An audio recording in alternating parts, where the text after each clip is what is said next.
ভাই তা 2500 টাকা কেজি বলেন রানিলো আবরেলাম আমার কাছে সুন্দর রানি আলম তো চাই না 12-1300 বেশি না বেটে এক মাছ সুন্দর মাছ 2000 উপরে মাছ দেখার মতো মাছ সব একদিন আমারে বার দিছেন শ্যাম করে দামে 800 টাকা কেজি মাছ ও আছে 1200 টাকা কেজি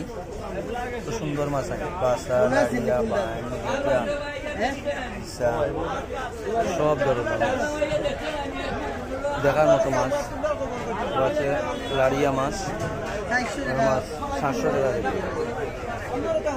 সুন্দর মাছ আছে আনকমন মাছ আছে আচ্ছা খবর কইতে আজ মাল দিছেন সব ধরনের আর হইল ময়নালির চাউল এটা হইল গিয়ে আমরা বাংলার আঙ্গুর ময়নালির চাউল এটারে ইচ্ছা করলে মাইন্ড করে খাওয়া লাগে চিংড়ি চিংড়ি করলে ঠিক আছে বর্তমানে 1050 টাকা কেজি